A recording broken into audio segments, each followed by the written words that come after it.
Assalamualaikum warahmatullahi wabarakatuh. Selamat datang di Autoros Media Podcast dalam sesi ngopi. Masih dalam tema yang sama, masih membahas tentang rukun-rukun nikah dan syarat-syaratnya. Sebelum kita masuk ke pembahasan, seperti biasa yang baru bergabung, jangan lupa dukung kami dengan klik tombol subscribe, nyalakan loncengnya agar tahu setiap update video kami dan simak videonya hingga akhir. Seperti biasa, kita ditemani oleh narasumber kita yaitu Al Ustadz Muhammad Khairul Anwar. Bagaimana kabarnya Ustadz? Alhamdulillah. Ustadz, di video sebelumnya kita sudah membahas tentang rukun mempelai pria dan wanita beserta syarat-syaratnya dan anjuran bagaimana kita memilih pasangan yang baik menurut agama. Dan kita juga membahas bagaimana hukum menikahi wanita yang hamil di luar nikah. Teman-teman bisa di video kami sebelumnya. Sebelum lanjut ke rukun selanjutnya, saya mau bertanya tentang fenomena-fenomena yang terjadi di negeri ini tentang pernikahan beda agama. Bagaimana pandangan Islam mengenai pasangan yang tidak seagama? Apakah mempengaruhi keabsahan pernikahan? Ini pertanyaan bagus ini, Masya Allah. Pertanyaan bagus. Kita harus ketahui dahulu, yaitu di dalam pernikahan ini dibagi menjadi dua, yaitu orang yang di luar Islam itu ada yang ahlul kitab, ada yang bukan ahlul kitab. Ada yang ahlul kitab, ada yang bukan ahlul kitab. Apa itu ahlul kitab? Ahlul kitab itu disebutkan yaitu adalah orang Yahudi ataupun Nasrani. Kalau kaum wanitanya disebut kitabiyah. Kaum wanitanya disebut kitabiyah, yaitu adalah seorang perempuan yang beragamakan Yahudi ataupun Nasrani. Baik, ke hukum perlu kita ketahui bahwa jika seorang laki-laki daripada muslim menikahi seorang perempuan daripada kitabiyah, itu di sini diperbolehkan. Nanti kita bahas tentang syarat-syaratnya, ya kan? Adapun kalau dia menikahi daripada non-Islam, perempuan non-Islam, tapi bukan kitabiyah, dia bukan ahlul kitab, dia bukan daripada kalangan Nasrani ataupun Yahudi, maka secara mutlak hukumnya haram. Dia sesuai dikatakan oleh Imam Nawawi di dalam kitabnya, yaitu kitab Minhajut Talibin. Yahrumu nikahu man la kitaba laha kawathaniyatin wa majusiyatin.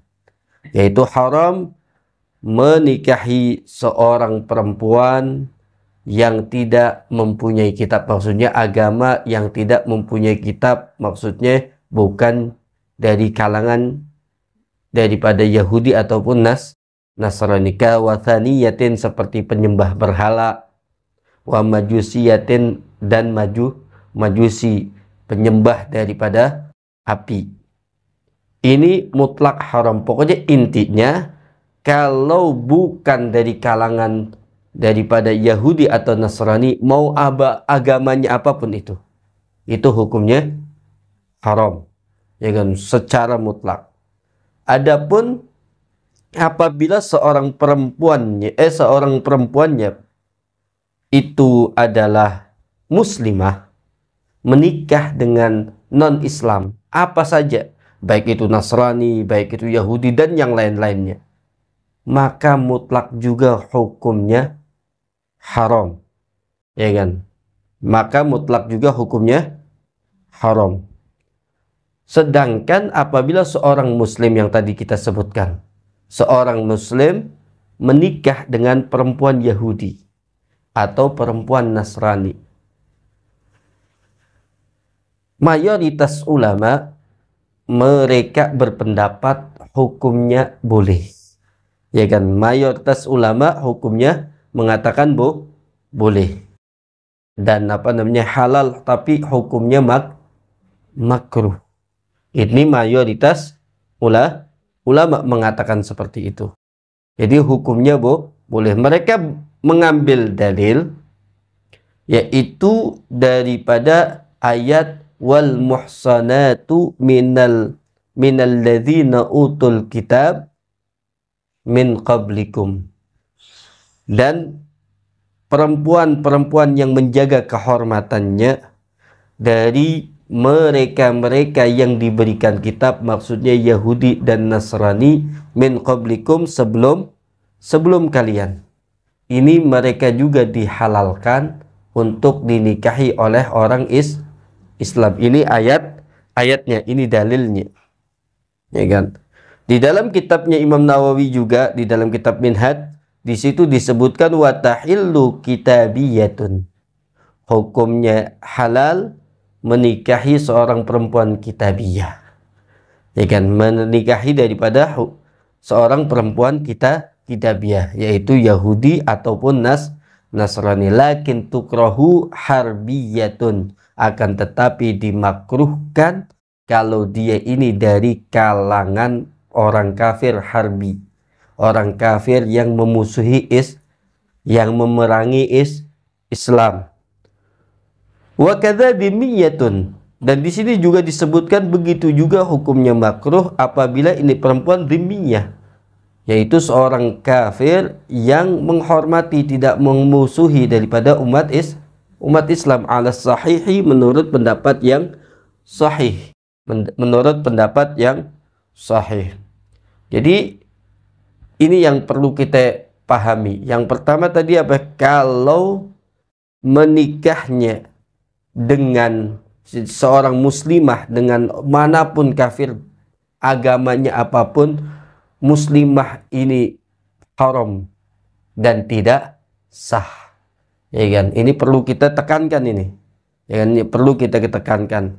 Begitu juga apabila seorang muslim menikahi seorang non-Islam selain kitabiyah, selain Yahudi ataupun Nasrani, itu juga haram secara mutlak, ya kan? Haram secara mutlak.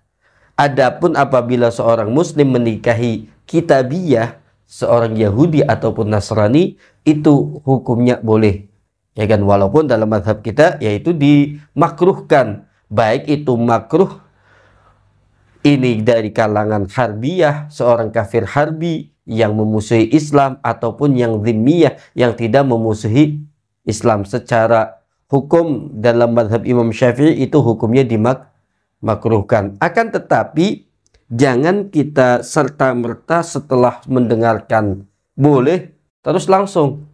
Di sini ada syarat-syaratnya. Syarat harus dipenuhi. Jangan kita setengah-setengah. Apabila seorang muslim, seorang laki-laki yang muslim yang beragamakan Islam ingin menikahi seorang Yahudiyah ataupun Nasraniyah, itu harus paham, harus tahu syaratnya. Karena kita orang Indonesia, kita dahulukan apabila ini orang Yahudiyah, seorang perempuan Yahudi ataupun Nasrani adalah orang Indonesia. Mau keturunan Jawa, mau keturunan Sunda, keturunan Batak, keturunan mana saja daripada orang Indonesia, yang jelas bukan keturunan Bani Israel, bukan keturunan Israel, yaitu keturunan Nabiullah Ya'qub alaihissalam, karena nama lain daripada Nabiullah Ya'qub adalah Israel. Jadi mau itu Chinese ataupun yang lainnya, yang jelas bukan keturunan Israel. Syaratnya bagaimana? Harus diketahui nenek moyang nih yang pertama masuk agama tersebut. Harus diketahui. Ya kan? Harus diketahui nenek moyang yang pertama masuk agama tersebut. Yaitu apa? Dia kalau agamanya Yahudi, berarti nenek moyang yang pertama itu masuk Yahudi harus ketahuan di zaman siapa dia masuk. Kalau di zamannya Nabiullah Musa sampai ke dia agamanya Yahudi, itu berarti bisa sah pernikahannya. Tapi ternyata diteliti-teliti dia masuk agama Yahudinya di zamannya Nabiullah Isa alaihissalam, maka tidak sah, apalagi masuk agama Yahudinya di zamannya Nabi kita Nabi Muhammad sallallahu alaihi wasallam. Karena agama Nabi Muhammad dengan datangnya Nabi Muhammad, agama yang terdahulu sudah terhapus. Ya kan, sudah terhapus. Ini syaratnya. Kalau dia Nasrani bagaimana? Kalau dia Nasrani sama, harus diketahui. Ya kan? Harus diketahui nenek moyang yang pertama masuk ke Nasrani di zaman siapa? Di zaman Nabi Isa. Bisa sah. Ya kan? Bisa sah. Terus kalau masuknya di zamannya Nabi Muhammad, maka tidak sah. Ini bagi siapa? Bagi selain Bani Israel. Kira-kira mungkin nggak orang meneliti seperti itu? Ya kan? Ya sulit kan? Ya kan? Kayaknya tidak ada penelitian seperti itu. Terus kalau dia ini Bani Israel, keturunan Nabi Yakub alaihissalam, yaitu syaratnya tidak diketahui daripada leluhur mereka, tidak diketahui masuknya di zaman Nabi yang telah menghapus agama tersebut. Kalau dia ini agamanya Yahudi, ya kan, berarti tidak diketahui di zamannya Nabi Allah Isa alaihissalam. Atau kalau agamanya Nasrani, tidak diketahui nenek moyangnya ini masuk di agama Nasrani di zaman Nabi Muhammad sallallahu alaihi wasallam. Terus apakah harus kita kembalikan ke otoritas mereka untuk apa namanya validasi, ya, untuk validasi itu, ya kan? Apakah kita cukup dengan berpegang teguh dengan ucapannya, statement mereka saja, ya kan? Atau membutuhkan bayyinah adilah, yaitu adalah bukti yang memang otentik, ya kan? Bukti yang otentik. Di sini memang ada perbedaan pendapat, akan tetapi i'tamada ba'dul mutaakhirin, sebagian ulama-ulama mutaakhirin, yaitu ulama setelah ulama salaf, ya kan? Setelah ulama salaf ini, mereka ini mengambil patokan, ya kan, menjadikan suatu patokan, menjadikan sesuatu pegangan bahwa harus di dalam urusan pernikahan antara Muslim, seorang laki-laki yang Muslim bersama perempuan yang Yahudiyah atau Nasraniyah, ini harus adanya daripada bukti, ya, yang otentik, ya kan? Harus adanya bukti, enggak serta merta apa namanya menggunakan pendapat mereka, ucapan mereka saja untuk menvalidasikannya. Maka kalau yang memang seperti ini, di dalam kitab syarah daripada Minhaj, yaitu kitab As-Sirajul Wahhaj, yaitu apa? Karena tadi harus membutuhkan daripada bukti yang otentik. Di sini beliau mengatakan, pengarang kitab As-Sirajul Wahhaj, wa alaihi fatazawwujul kitabiyyati fi waqtina muta'adzirun aw muta'assirun. Jadi kalau zaman kita ini, kata beliau nih, pengarang kitab daripada As-Sirajul Wahhaj, yaitu di zaman beliau, di waktunya beliau, di waktu beliau itu, di waktu kita ini sulit, ya kan, untuk apa? Melaksanakan pernikahan antara Muslim bersama orang-orang ataupun perempuan-perempuan Yahudi ataupun Nasrani, sulit, ya kan? Jadi pernikahan tersebut sulit untuk bisa direalisasikan. Muta'adzirun, sulit, au muta'assirun, ya, apa namanya, sukar, ya kan?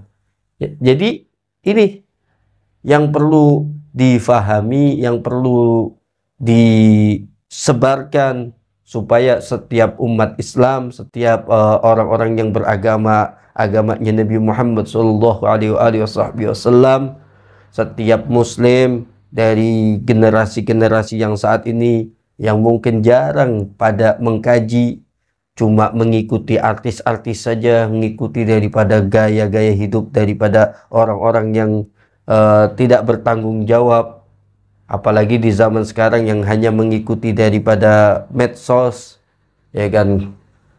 Dengar boleh terus ambil, main ambil saja, mentah-mentah saja tanpa adanya memperhatikan daripada syarat yang diberikan oleh, yang dijelaskan oleh ulama, ya kan.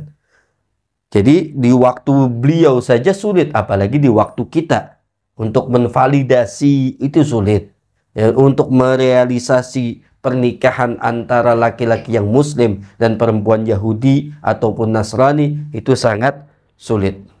Dan ada yang menarik, yaitu Sayyidina Abdullah ibnu Umar. Sayyidina Abdullah ibnu Umar ini anaknya Sayyidina Umar bin Khattab radhiyallahu taala anhu. Dan beliau ini adalah murid langsung baginda Nabi Muhammad Sallallahu Alaihi Wasallam, seorang sahabat, seorang ulama dari kalangan sahabat. Bahkan kita ini punya sanad sampai ke beliau dari Imam Asy-Syafi'i. Al-Imam Asy-Syafi'i itu belajar bersama Imam Malik. Ya, Al-Imam Malik belajar bersama Al-Imam Nafi'. Al-Imam Nafi' belajar kepada Sayyidina Abdullah ibnu Umar radhiyallahu taala anhuma, dan beliau belajar langsung kepada baginda Nabi Muhammad sallallahu alaihi wasallam.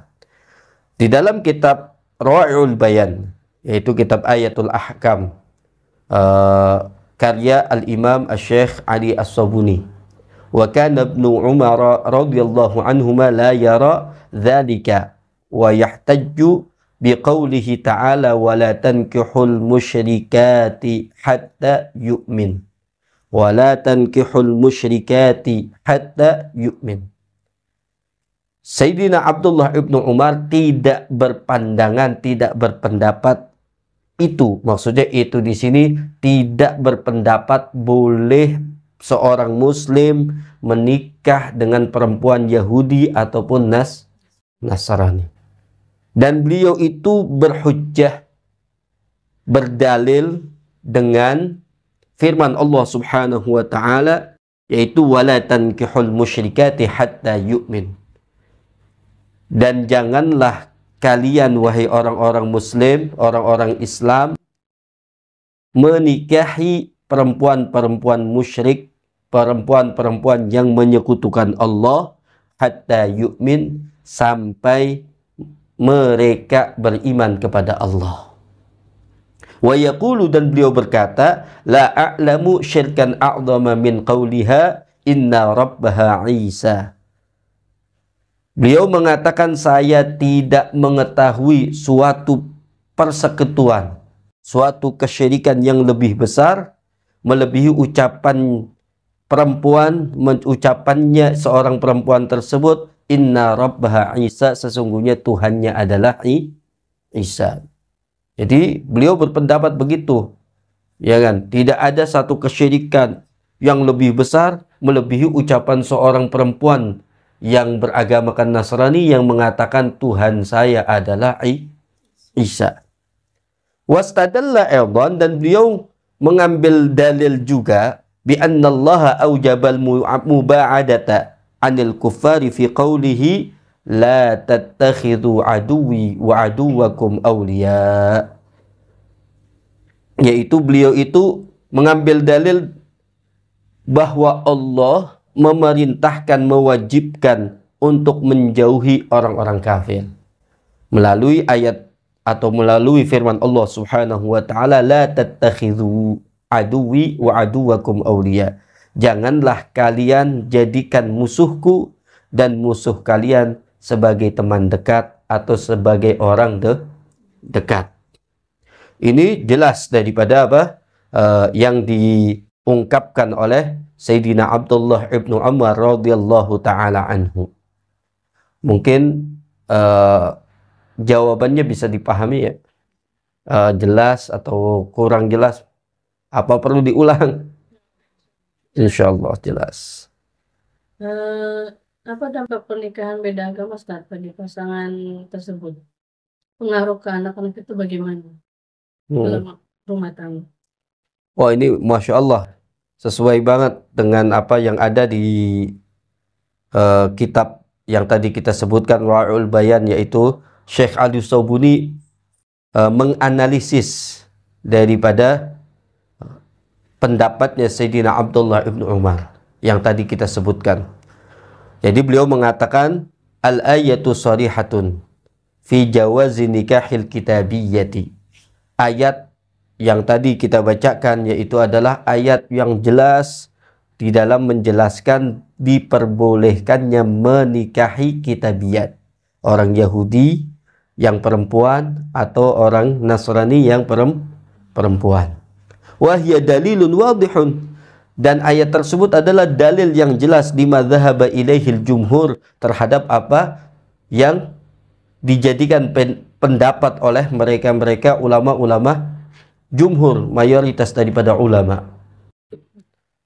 Wala'alla ibn Umar kariha az-zawaja bil kitabiyyati wa man'a minhu khasyatan 'ala az-zawji aw 'ala al-auladi minal fitnati. Barangkali Sayyidina Abdullah ibnu Umar tidak menyukai pernikahan seorang laki-laki yang muslim terhadap perempuan-perempuan Yahudi ataupun Nasrani, dan beliau melarangnya karena beliau khawatir, beliau takut ala zauji terhadap suami, au alal auladi atau terhadap anak-anak yang nantinya akan lahir daripada pernikahan ini, minal fitnati, takut terkena fitnah, ya kan, takut terkena daripada fitnah. Kenapa seperti itu? Fa innal hayata zawjiyata tad'u ilal mahabbati. Karena kehidupan suami istri, kehidupan yang berhubungan terhadap suami dan istri itu mengundang rasa cinta, mengundang mahabbah. Wa rubbama qawiyat al mahabbatu wa rubbama qawiyatil mahabbatu fasarat sababan ila maili zauji ila diniha. Barangkali kuatnya cinta, kuatnya rasa cinta, kuatnya mahabbah menjadikan satu sebab untuk kecenderungan seorang suami terhadap agama istrinya, agama seorang istri yang Yahudiyah atau Nasraniyah. Ini barangkali akan menyebabkan seperti itu. Kalau yang seperti ini berbahaya. Yang tadinya seorang muslim, akhirnya dia punya kecenderungan, punya kecondongan, punya rasa ketertarikan terhadap agamanya seorang istri yang Yahudi ataupun yang Nasrani. Dan anak di sini disebutkan, Masya Allah, istimewa nih, Masya Allah. Wal auladu yamilu ila ummiha akthar. Seorang anak-anak ini mereka itu cenderung terhadap uminya itu lebih besar, terhadap ibunya itu lebih besar, ya kan. Mereka ini punya kecenderungan, kecondongan terhadap ibu mereka itu lebih banyak, ya kan, lebih banyak. Farubbama kana hadza sababan fi ta'athurihim fi dinin nasraniyati awil yahudiyyati fayakunu hadza zawaju khataran 'alal auladi. Ya, barangkali ini yang menjadi sebab terpengaruhnya mereka, para anak-anak, terhadap agama ibunya yang Nasraniyah ataupun ibunya yang Yahudiyah. Maka pernikahan ini adalah pernikahan yang menjadi pernikahan bahaya atas seorang anak, ya kan. Pernikahan ini menjadi suatu bahaya untuk mereka para anak. Jadi di dalam pernikahan seperti ini itu mengintai fitnah atau bahaya itu selalu mengintai, baik itu kepada suaminya sendiri atau lebih-lebih kepada para anak ke depannya, ya kan. Fa in kana thammata khasyatun minal fitnati ala zawji awil auladi fayakunu zawaju qat'an muharraman. Jika di sana ada rasa takut, ada rasa khawatir dari suatu fitnah yang akan menimpa kepada suami, atau kepada anak-anaknya mereka, maka pernikahan yang seperti ini menjadi pernikahan yang pasti hukumnya haram. Yang pasti hukumnya apa? Haram. Jadi ini analisis daripada Syekh Ali As-Sabuni, menganalisis daripada pendapat Sayyidina Abdullah ibnu Umar radhiyallahu taala anhu. Wa amma idza lam yakun hunaka khatarun, dan adapun apabila tidak ada di sana ini tidak ada bahaya, au kana hunaka tama'un, atau di sana ada harapan yang kuat, fi islamiha, di dalam Islamnya seorang perempuan yang Yahudiyah tersebut atau Nasraniyah tersebut, fala wajha lil qawli bil tahrimi wallahu a'lam. Jadi kalau memang di sana ada harapan besar untuk masuk Islamnya seorang yang Yahudiyah atau Nasraniyah tersebut, maka tidak ada bentuk, tidak ada segi untuk pendapat diharamkannya daripada pernikahan tersebut, wallahu a'lam. Jadi dampaknya sangat buruk, ya kan, sangat buruk, dampaknya sangat berbahaya, karena ini bukan masalah urusan bisnis gagal atau tidak gagal, ini urusan agama hilang atau tidak agama runtuh atau tidak runtuh. Agama ini adalah nikmat Allah Subhanahu wa taala yang terbesar, maka wajib setiap orang yang mendapatkan nikmat tersebut wajib dijaga dan disyukuri, dan mudah-mudahan sampai akhir hayat, yaitu agama ini senantiasa ada di dada, ada di dalam hati kita. Jadi itu dampak yang berbahaya. Jelas semuanya. Jelas semuanya ya. Jadi intinya apa? Sangat berbahaya. Jangan coba-coba, jangan main-main dalam urusan ini, karena berbahaya. Jadi kenapa Sayyidina Abdullah ibnu Umar radhiyallahu taala anhu tidak menyukai dan melarangnya? Karena memang sesuai dengan analisis yang tadi, memang sangat berbahaya, ya kan, membahayakan keimanan seorang suami, membahayakan juga daripada anak-anak mereka, karena anak-anak mereka ini senantiasa bersama ibunya, apalagi disebutkan bahwa madrasatul ula, yaitu seorang ibu itu adalah madrasah pertama lil aulad, untuk seorang anak. Maka bagaimana bisa di dalam rumah tersebut untuk menjadikan daripada madrasah yang penuh dengan akidah, kalau seorang ibunya ini tidak berakidahkan, tidak beragamakan agamanya Nabi Muhammad sallallahu alaihi wa alihi wasallam. Dan di antara kewajiban seorang suami yang paling terpenting, yaitu adalah adalah dia ini mengajarkan keluarganya untuk senantiasa beragamakan daripada agamanya Allah Subhanahu wa taala, agamanya baginda Rasulullah sallallahu alaihi wa alihi wasallam. Dan tugas yang terpenting daripada seorang ayah, yaitu agar mereka, anak-anaknya, mengenal Allah, mengenal baginda Rasulullah sallallahu alaihi wa alihi wasallam, supaya mereka senantiasa beragamakan agama yang diridhoi oleh Allah dan diridhoi oleh baginda Nabi Muhammad sallallahu alaihi wasallam. Tidak akan terrealisasi dengan mudah tanpa daripada seorang madrasah, seorang ibu yang beragama, yang berakidahkan agamanya Nabi Muhammad, akidahnya Nabi Muhammad sallallahu alaihi wa alihi wasallam. Mungkin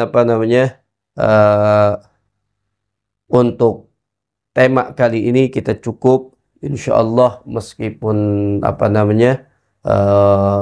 tadi yang kita bahas mungkin gak selebar sebanyak-banyaknya, tapi tetapi insyaallah menurut Al-Faqir ini cukup jelas, cukup gamblang, dan mudah-mudahan memberikan kemanfaatan memberikan pencerahan, sehingga tidak mudah sekedar mendengarkan kata boleh, kata Islam memperbolehkan, agama memperbolehkan, akan tetapi tanpa mengetahui daripada syarat-syaratnya dan tanpa mengetahui bagaimana dampak atau bahayanya ke depan. Maka mudah-mudahan ini bermanfaat dan mudah-mudahan kita senantiasa dijaga oleh Allah, akidah kita dijaga oleh Allah Subhanahu wa taala, dijaga iman Islam kita, dan insya Allah mudah-mudahan kita semuanya dijadikan orang-orang yang meninggal dalam keadaan husnul khatimah, dan putra-putri kita semuanya menjadi orang-orang yang meninggal dalam keadaan husnul khatimah. Mereka menjadi orang-orang yang menjadi yang dibanggakan oleh baginda Nabi Muhammad sallallahu alaihi wasallam, menjadi keturunan yang mengangkat derajat kedua orang tuanya, yang kelak akan mensyafaati daripada kedua orang tuanya. Tentunya mereka menjadi pejuang-pejuang akidah baginda Nabi Muhammad sallallahu alaihi wasallam. Amin ya rabbal alamin. Mungkin segini saja. Al-Faqir minta maaf apabila ada kata-kata yang kurang menyenangkan. Al-Faqir minta maaf. Hakadha minni. Wassalamualaikum warahmatullahi wabarakatuh.